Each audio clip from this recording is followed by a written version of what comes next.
Good morning. Happy Friday. Glad to have you here after a little Wednesday day off and stuff from snow. And I hope you have a great weekend. Next Monday, 1 o'clock, 1:10, you will turn in several things I want to talk about real fast. Number one is the rough draft of your class presentation paper is due. And the rough draft is literally that. It's rough, all right? And there are three things, though, I would like to see in this part of the project. And number one is that I'd like to see at least 2 typed pages on your compound, all right, whatever it is. More is great, but at least 2. I'd like to see 1 of the science peer-reviewed abstracts and citations. You can include more, but if you have at least 1, that's really cool.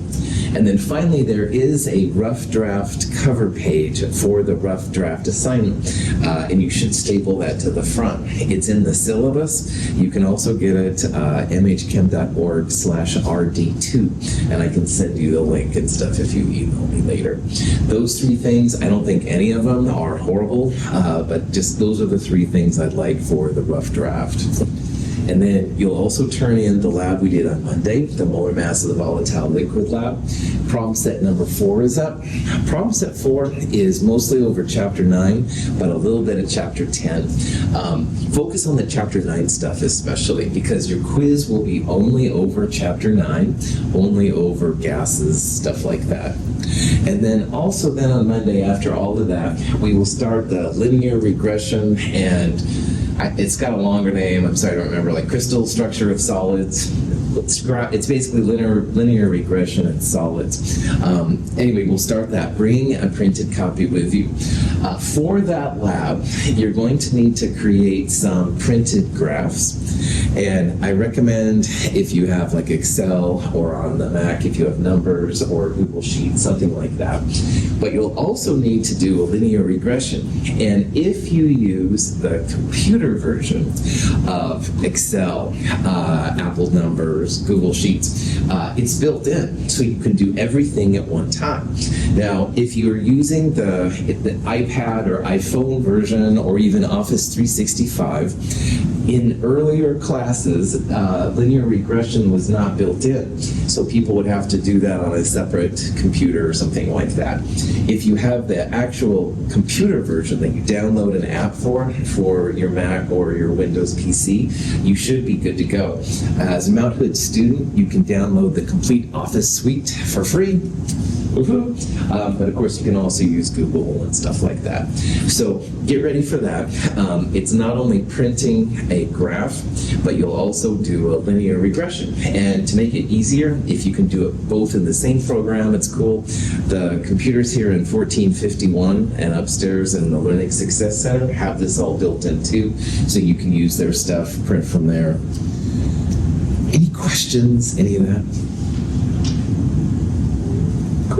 So we're going to start talking about gases. We're going to talk about the states of matter and how they work. I am going to cut a couple of slides out just because I didn't talk, it wasn't here on Wednesday, but gases are what's up.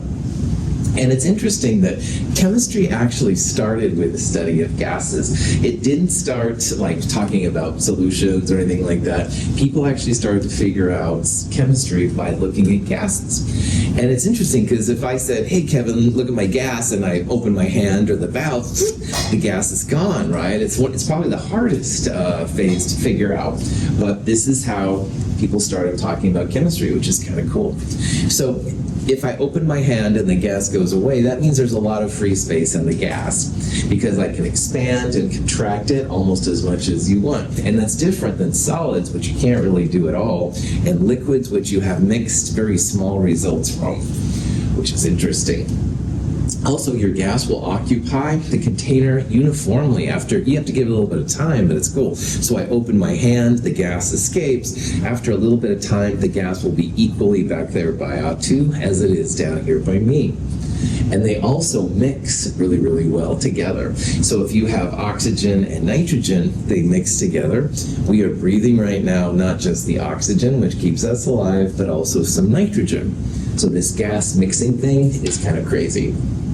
Oh yeah.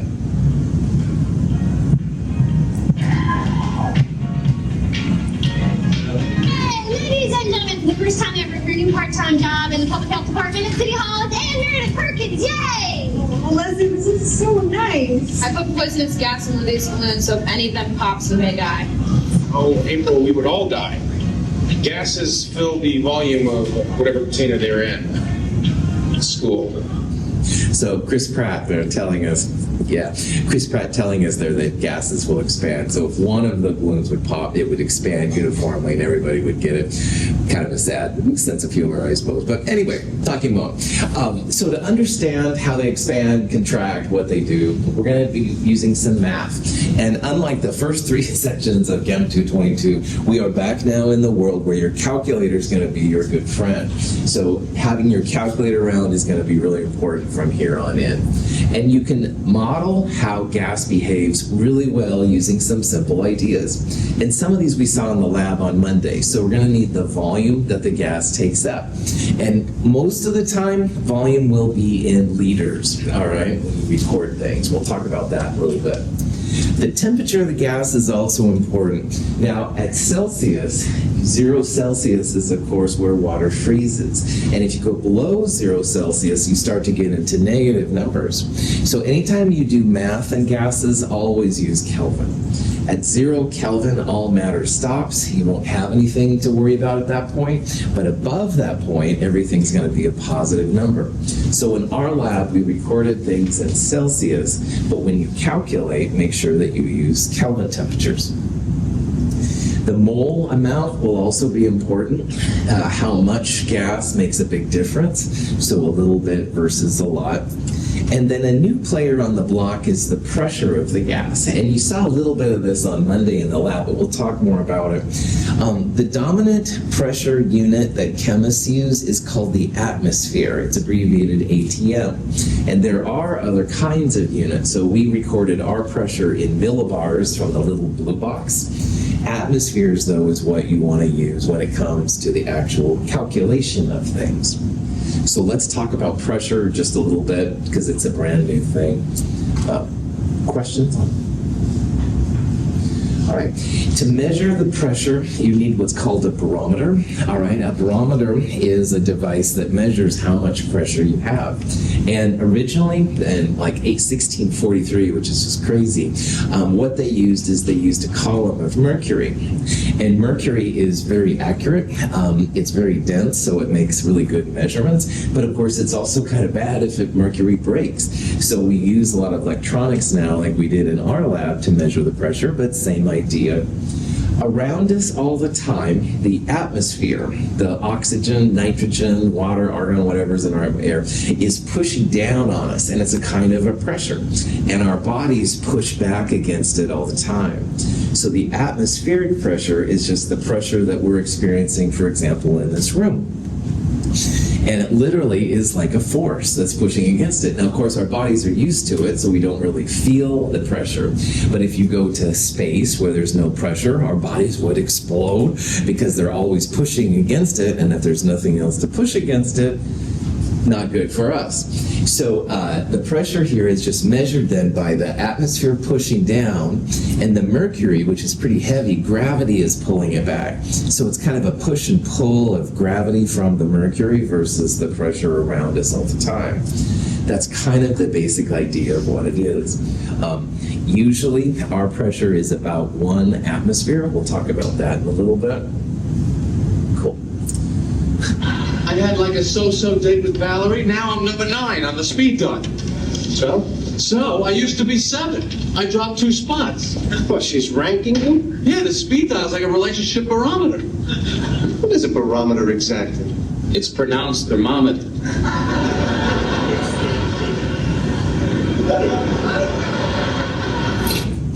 Thermometers are for temperature, barometers are for pressure. Hopefully you get to understand why I like that little Seinfeld clip. Anyway, moving on. An atmosphere is the dominant unit for pressure that we're going to use. That's abbreviated ATM. Now, to convert from atmosphere to other units, there's different ways to do it. Another common unit that's used a lot is called a millimeter of mercury, because in this thing, the mercury actually goes up a certain height that's calibrated, and you can actually measure from the base of the mercury to the top how many millimeters of mercury high it is. So a lot of times people will record pressures in millimeters of mercury, and there are 760 millimeters of mercury in an atmosphere. Now, Torricelli was the first scientist to figure out the barometer. So sometimes instead of millimeters of mercury, they'll use a torr, T-O-R-R. And a torr is named after Torricelli. A torr and a millimeter of mercury are the same. The one that we used, though, in lab was the millibar. A millibar, which is MBAR, is 1.013 bars, and those are both also equal to an atmosphere. So there is a pressure unit on campus that uses millimeters of mercury, but we use now electronically this millibars. If you've ever watched a weather report on KPTV or KAT or something like that, a lot of times they'll have pressure units and stuff that are right around 29.9, and that's inches of mercury. Inches, of course, we try and stay away from in science. The metric system is a lot easier, but if you see numbers like right now with our barometers going crazy because of our weather, I think it's a little lower. It would be like 28 inches, something like that. It's another kind of unit. You don't have to use mercury, you can use water. But water has a density of about 1 gram per milliliter, while mercury is roughly 13 grams per milliliter. So it takes a lot more water to see the same kind of effect. So I've seen, for example, a barometer that was made of water, but it was like 30, 40 feet high, all right? And that's not very convenient. Like, you all went into the balance room and looked at the little blue box and saw what its pressure was. It's not always convenient to have a 30, 40 foot barometer, but it is very accurate, and you will see them sometimes. And then finally, in physics, a lot of times they'll use what's called a Pascal, all right? And a Pascal is actually the SI unit, the standard unit that most people use. So for this class, for Chem 222, all right, I want you to know millimeters of mercury to atmosphere, because that one does show up a lot. And a torr and a millimeter of mercury are the same. And I also want you to know millibars to atmospheres, because that's what we use in our class. Now, it's interesting, the inches and the feet and the Pascal, but you're not going to see that from me, all right? You might see it in other classes. In physics, I'm sure you'll see the Pascal or the kilopascal, but in this class, know the millibar and know the torr millimeter mercury conversion. Questions on that? Cool. So if you had a pressure of 452 millimeters of mercury and you wanted to know how many atmospheres it was, what you would do, millimeters of mercury, you need to convert to atmospheres, and there's 760 millimeters in an atmosphere. So the 760 would go in the bottom, so the millimeters of mercury would cancel. You'd have that, and then 1 atmosphere on top. It's going to be a number less than 1. In this case, it comes out to be 0.595 atmospheres. So this is how you would convert from millimeters of mercury to atmospheres. Any questions on that?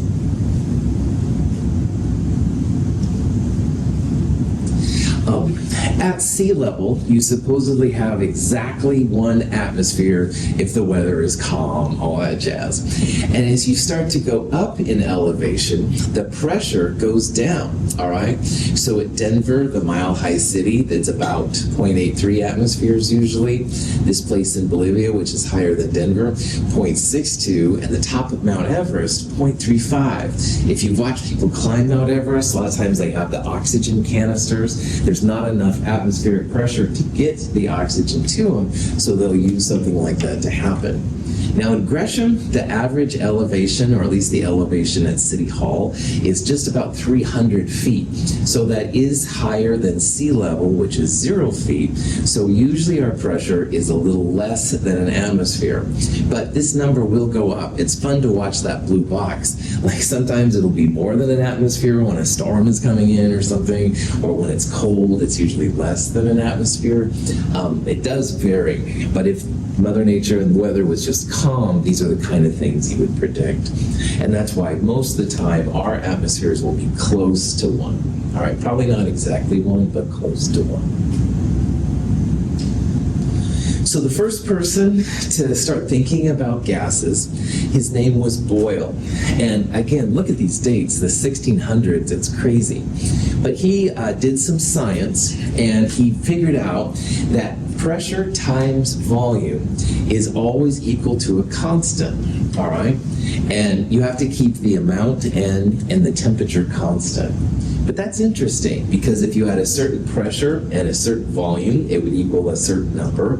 But then tomorrow your pressure is higher because there's a storm coming in or something.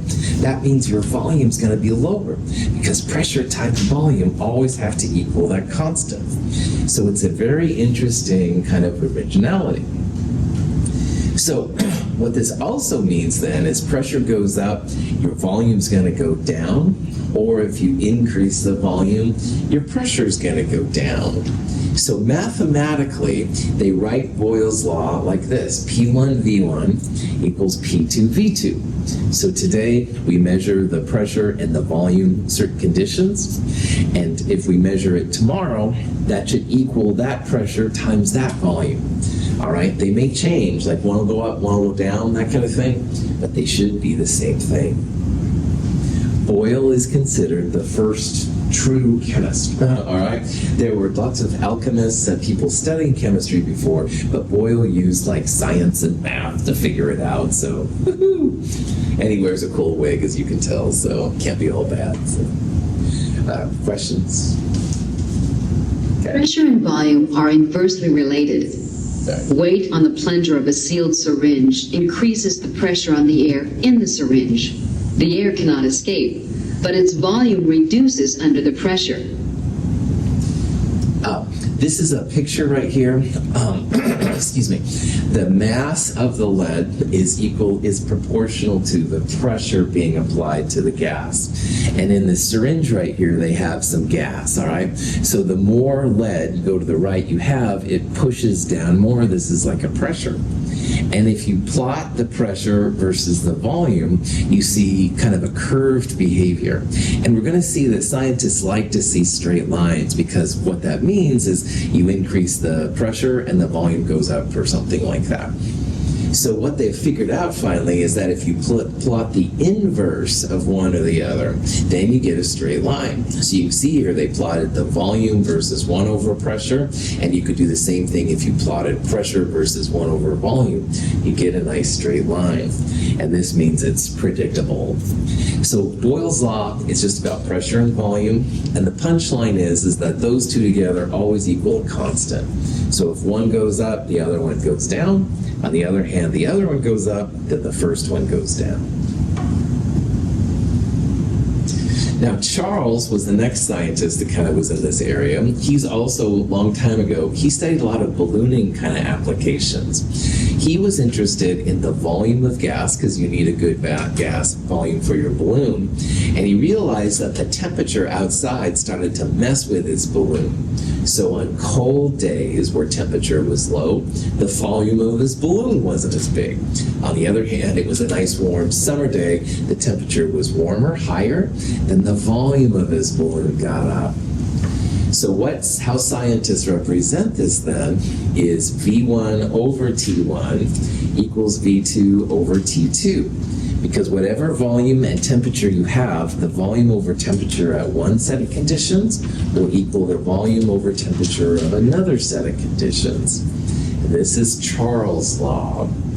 So they're proportional, like the volume is proportional to temperature, but they're on the opposite sides of the equals. So if you divide both sides by T, you get this kind of thing. This is just another way to talk about how gases react. Temperature and volume are directly related. As heat is added to a sealed syringe, the volume of the air in the syringe increases. A plot of gas temperature and volume demonstrates that the relationship between them is linear. If we extrapolate the line down to a temperature of absolute zero, in principle, the gas has no volume. So in this example, we have a syringe again, and in the syringe is so much gas. And there's initially a volume that can be read like on a syringe, and they're increasing the temperature. They're heating up the water around the syringe, and the thing actually begins to expand, which is kind of cool. So you can see here then as temperature goes up, i.e. to the right, your volume also increases, i.e. up. So that's why this thing is proportional in this way. So notice that even though it's V over T, volume and temperature are directly related.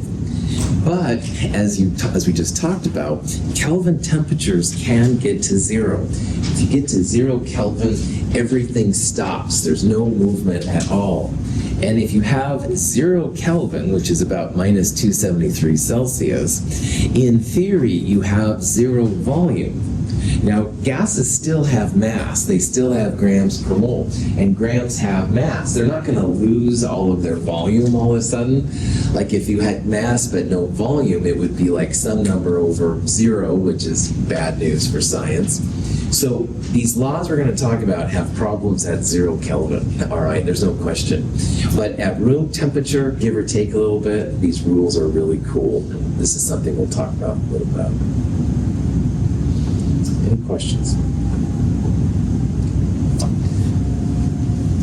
Now, Avogadro's number is also a player in this thing, and he figured out the idea for Avogadro's number, that there's a certain number of atoms or molecules in a mole, but he was actually looking, as I understand, at volume as well. And he realized that the more stuff, the more gas he had. Now, really, this is moles, but when I say more stuff, more gas, that's more moles of gas. And more moles of gas made the volume get bigger. All right? So the more moles you have, the more volume you're going to have. And you can represent this here in this picture. This is the balloon, we'll say at 1 liter, and it will say that this is the balloon at 2 liters. Well, if you have twice as many molecules, that's twice as many moles. The balloon volume should go up by 2 as well. So the amount that you have affects the volume of the gas, and that's kind of an interesting thing too. We would express this then mathematically like we did with the volume and temperature. If the volume and temperature were proportional, it was V1 over T1. Here, the volume and the moles, the quantity, are proportional. So you can write that as V1 over N1 equals V2 over N2. Now, we're going to talk about the ideal gas law in a minute, and you won't have to worry about Avogadro's law, Charles' law, Boyle's law, blah, blah, blah. However, this is really how all of these laws kind of came into effect, so it's worth to talk about, even if it's not going to be as useful as you would think. Quantity and volume are directly related. If we take 8 molecules of H2 and combine them with 4 molecules of O2, we get 12 molecules and a combined volume. If we then react the mixture, we end up with 8 molecules of gaseous H2O, which occupies the same volume as 8 molecules of any other gas. So in this picture, this is just H2 and O2 making water, all right? And I love it because this circle is bigger than this circle because we have twice as much H2 as we have O2. So this is, I think they said 8 molecules, and this is 4 molecules. So 8 molecules would be a lot bigger, twice as big as the 4 molecules.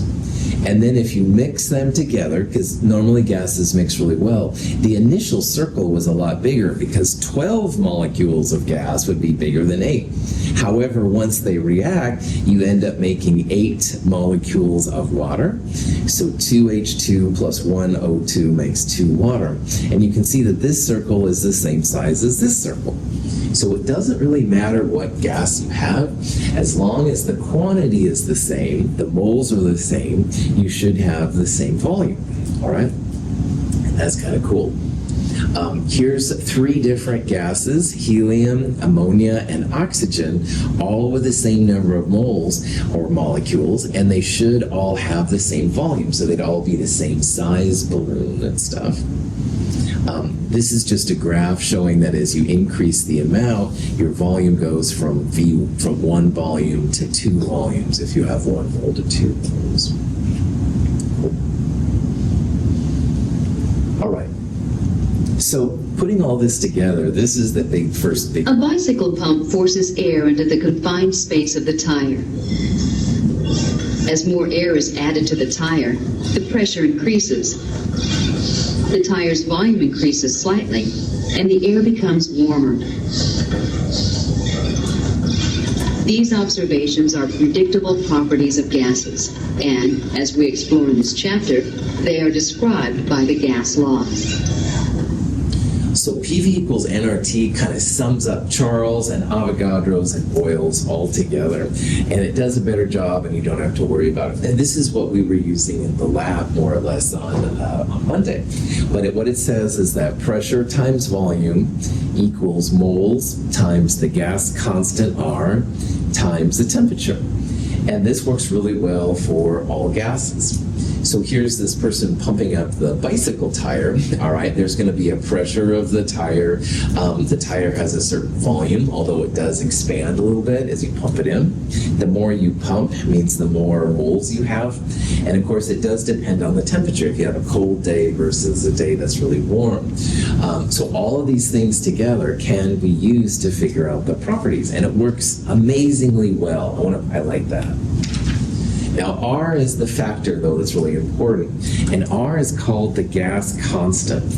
Now, for this chapter, the R value we're going to use and the lab value we used in lab is 0.082057. There we go.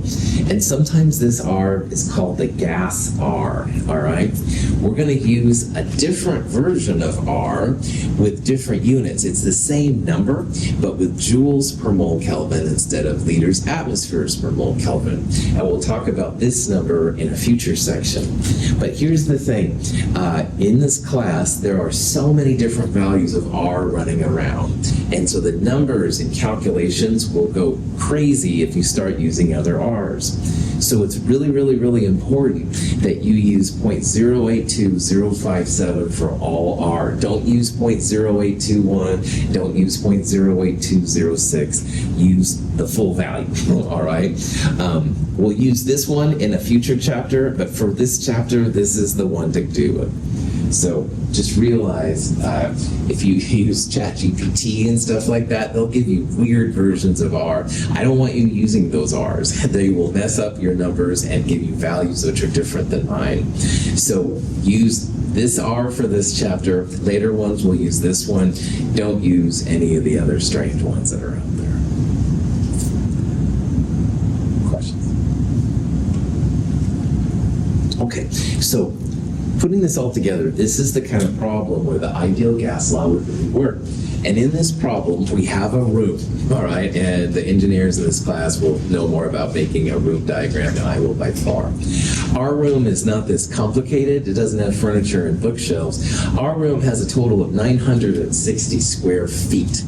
Or cubic feet. Now, cubic feet can be converted into liters. And so this number is also 2.70 times 10 to the 4th liters. And we want to fill this room to 745 millimeters of mercury at room temperature, which is roughly 25 degrees Celsius. So knowing that the value of R is 0.082057, we can use this information to calculate how much N2 we need. It'll be initially in moles, but you can turn it to grams or kilograms or whatever. This is where the ideal law really rocks. So looking up here at PV equals nRT, P is the pressure. So we're going to take this number, millimeters of mercury. We do need to convert it to atmospheres. Because our R is liters atmospheres per mole Kelvin, we have to turn the millimeters of mercury into atmospheres. And that's going to be the 760 number that we saw earlier. Now, V has to be in liters because, again, R uses liters. We want to make sure that all of our units match up with what R is all about. So we won't use the 960 number, but we will use 2.70 times 10 to the 4th. We're going to solve for N, the quantity, moles of gas that we need. We've got R right there, and the temperature is to be in Kelvin, so we're going to turn the Celsius value into Kelvin. What's the magic number that's used to go Celsius to Kelvin or Kelvin to Celsius? 298.15. Well done. That's right. So 273. Sorry, I'm not striking. I'm kind of striking out today. 273.15 is the number. Right on. Good. Cool. So, putting this all together. First of all, got to get everything in the right units. All right, we can't use cubic feet. We can't use Celsius. We can't use millimeters of mercury. But we can use the liters, which we have. We'll use 273 to get Celsius to Kelvin, and we'll use millimeters of mercury to atmospheres using the 760 number that we talked about earlier. So here's how we can convert those first numbers. So first of all, we use the liters, not cubic feet or anything like that. Celsius plus 273, technically 273.15, but we're cutting it off at the one spot. That becomes 298 Kelvin. And then the pressure, 745 divided by 760, gives us the atmospheres, 0.980. Okay.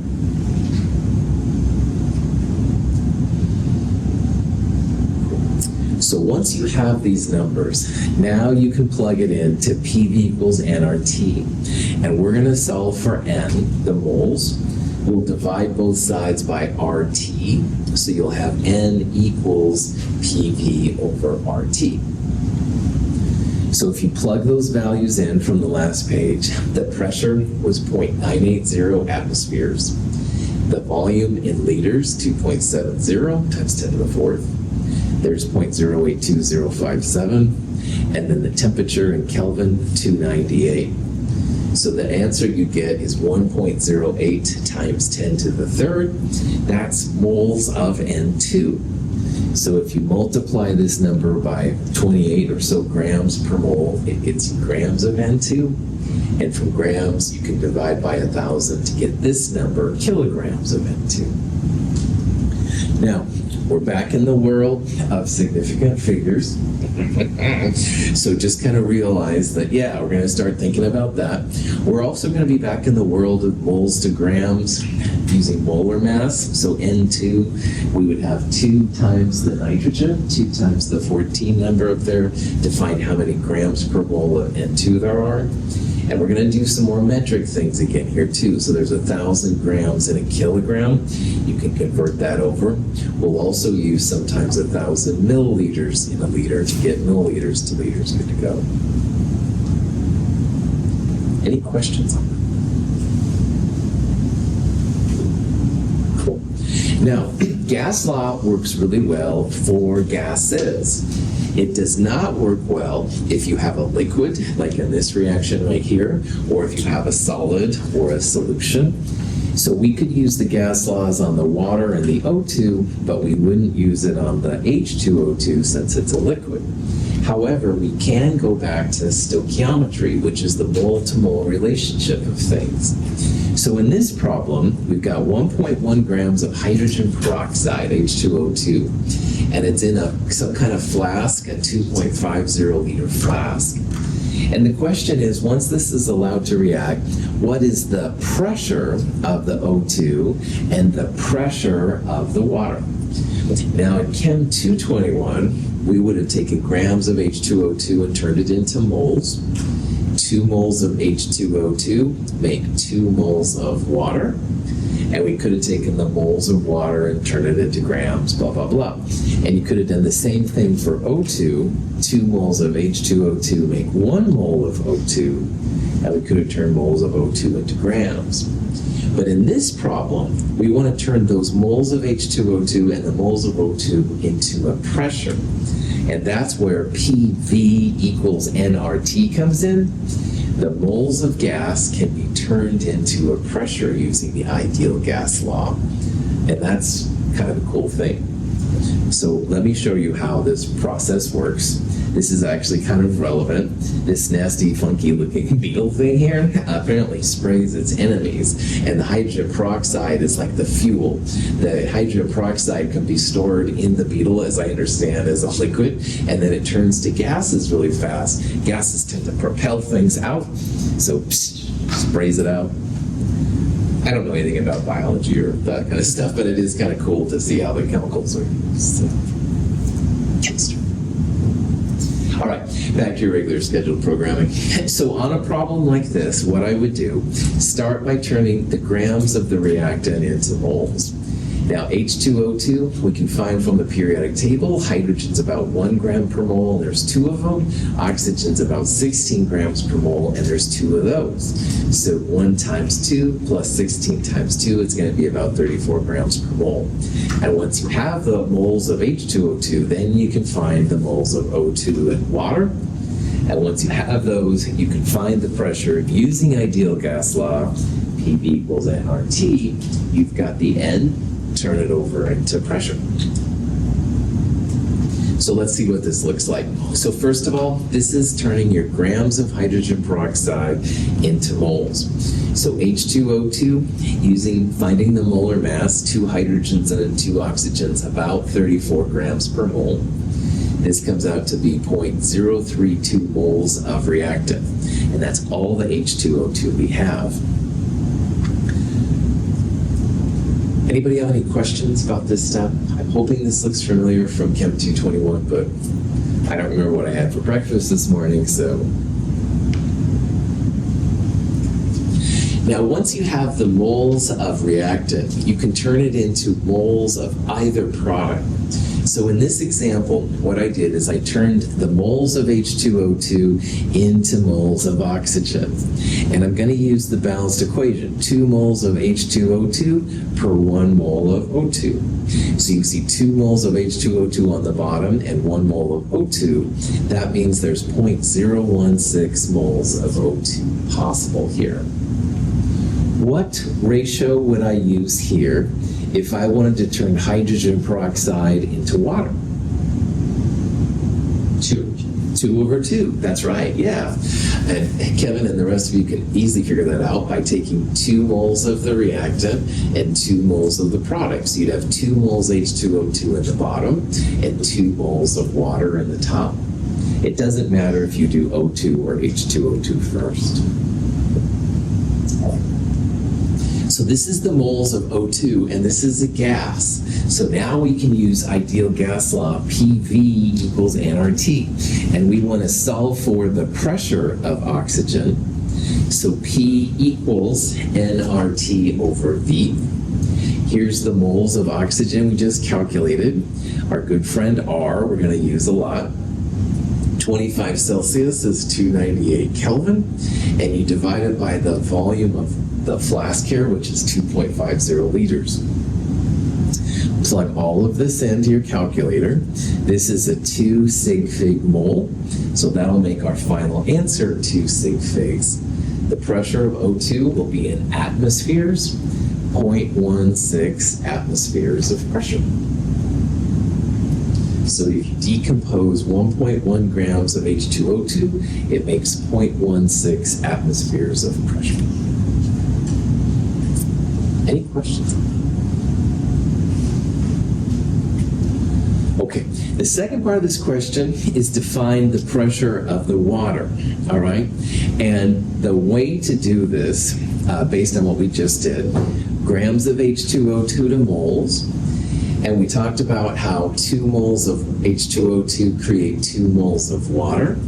So that number, I think, was 0.032. You put 0.032 in there, same R, same temperature, same volume of flask to find the pressure of the water. However, volume is proportional to temperature and pressure, and likewise pressure is proportional to temperature and volume if everything is the same. This is the proportional sign, and what that means is one goes up, the other one goes up. And I want you to focus on this one right here, because we're not changing the volume of the flask. We're not changing the temperature of the reaction. So pressure is going to be proportional to the amount of moles we have. And as we saw in this reaction, there's 1 mole of O2 for every 2 moles of water. So we're going to have twice as many moles of water. And if the moles goes up by 2, your pressure is going to go up by 2. So what that means is that if you had 0.16 atmospheres of O2 created, which is what we calculated in the last part, and there's twice as much H2O2 as oxygen, the pressure will be twice as big as well. So 0.16 times 2, pressure of water is going to be 0.32. Now, at this point, Emery's probably going, yeah, Russell, you're kind of going off the deep end here, kind of hand-waving things and stuff. By all means, calculate it. All right, no problem. Don't trust anyone over 40, not that I am or anything, but yeah, you go ahead and calculate it, all right? Use PV equals nRT, P equals nRT over V, grams to moles of H2O2, moles of H2O2 to moles of water. That's the N, and P equals nRT over V. I promise that's what you're going to get, all right? But this is a use then sometimes for these ideal gas laws. If you know that volume and temperature are constant, pressure and moles are proportional. So we had twice as many moles, twice as much pressure. Questions? Good old John Dalton was the first one to figure this out. Now, John Dalton, back in Chem 221, we talked about him, he kind of brought chemistry together with lots of theories. Well, John Dalton did his work on gases. And what he realized was that if you have multiple gases and they mix together, the sum of all the individual pressures is going to equal the total pressure. So they call this Dalton's law of partial pressures. And this was something that he actually studied a lot. So your bombardier beetle, or you're doing in the lab, whatever, it makes these two amounts of H2O2 and oxygen. If you wanted to know the total pressure, you literally just add them up. Pressure of the A plus pressure of B, pressure of H2O2 plus pressure of oxygen equals the total pressure. So in this example, the total pressure coming out of that beetle or your reaction flask, 0.48 atmospheres, which is half an atmosphere. That's pretty significant. Here's a more practical example. Here's 3 different gases.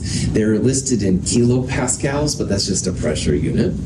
300 plus 600 plus 450. The total pressure if those 3 gases are mixed would be 1350, 1350. As long as they don't react, you just mix them together, and the total pressure is the sum of the individual pressures. So this can be kind of a cool thing to save time. Jazz like that. Question?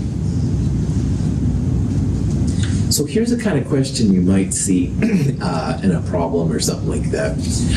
In this problem, you have this compound called diborane. It's reacting with oxygen, and it makes B2O3, which is a solid, as well as some water. All right? So in this problem, you're mixing the reactants in the correct amounts. So for every 1 mole of B2H6, you're using 3 moles of O2, for example. And it says that the total reactant mixture is 200 millimeters of mercury. It says, what's the partial pressure of the reactant gases? So let's kind of break this down here a little bit. First of all, reactant gases, we're not worrying about the products here at all, so just ignore them.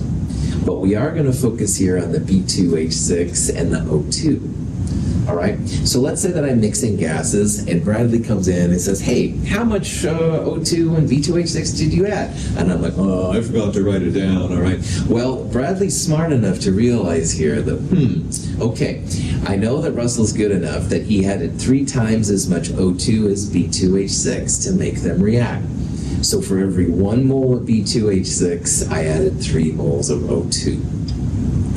If I added 1 mole of B2H6 and 3 moles of O2, I would have a total of 4 moles total, all right?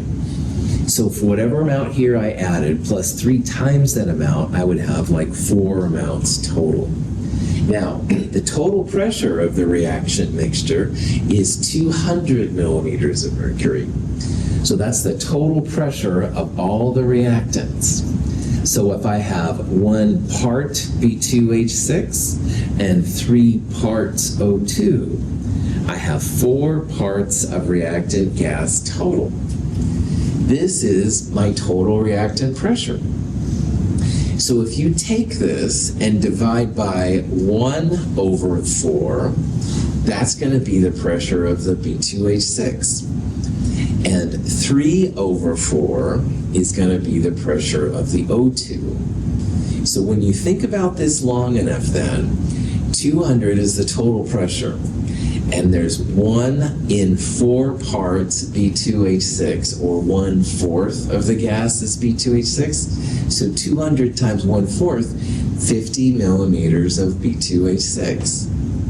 And 3 parts O2 in 4 parts total, or 3/4 times 200, can also tell you how much oxygen you've got. So this is, again, using Dalton's law, partial pressures, and all this kind of jazz. And it can be kind of handy if someone forgets to write something down or something. Questions?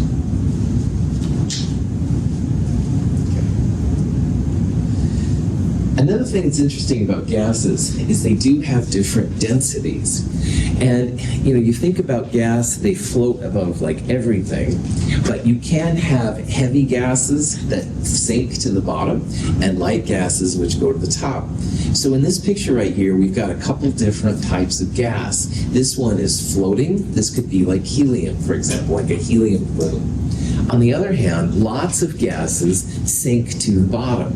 So we're going to talk about here what makes a gas sink to the bottom or float on the top. It has to do with... Flowing vapor is roughly 5 times more dense than air. It can be poured from one flask to another.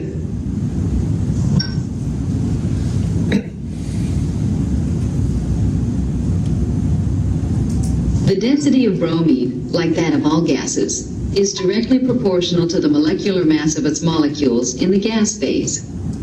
So this is the gas you can pour like a So liquid. this tank over here, it even sounds different when we fill it up. So here, listen to this, it sounds different. So it's heavy, but it feels heavy too. Just walk the second before we put it. Oh, really? So this is like full of water. It feels like water, is what he said. This is just a gas. It's the same thing you're going to do, but here's what I want you to do. I want you to exhale, all your air goes out, and then breathe in, and then I want you to do the intro to the podcast. Ready? Just tell our listeners at home something of importance. Ready? All right, here we go. He's breathing in the air. Okay, so all right. Right into his lungs. And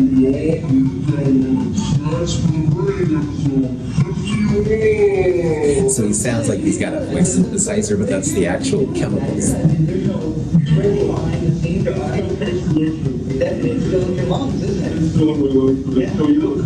Yeah, breathe in, and if you push it back out again, you're going to have to do that a couple times because that filter has to stay in. Yeah, one more. Ready? There it is. Hello, y'all.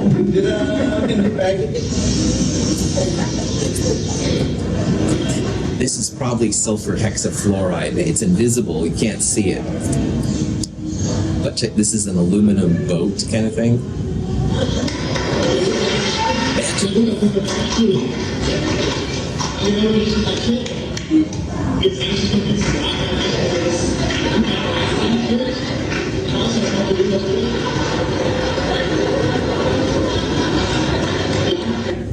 So sulfur hexafluoride is an invisible gas. You can't see it, but as you can tell, it can make things sink. You could float little boats on it and stuff like that. The reason the guy's voice was funky, helium makes your voice get high. Sulfur hexafluoride, a heavier gas, makes it get low. So don't do this at home, kids. Anyway, if you rearrange PV equals nRT, moles is equal to the mass in grams divided by the molar mass. And when you rearrange this equation, you end up what a lot of times is called the evening dirt equation. PM equals DRT. M is the molar gas, and D is the density of the gas. And notice how they are proportional to each other. So as the density, the molar mass, of the mass goes up, your density goes up. On the other hand, molar mass is small, like helium, the density will be small as well. So as the molar mass gets bigger, your density gets bigger. On the other hand, small molar masses, helium, hydrogen, will have also small densities of gases. So PM equals DRT is going to be a great extension of our PV equals nRT. If you're using molar mass and density, I would use this one instead of PV equals nRT, but they're both fine. Questions? All right, we'll do more of this on Monday. Have a wonderful day, and thank you for being here.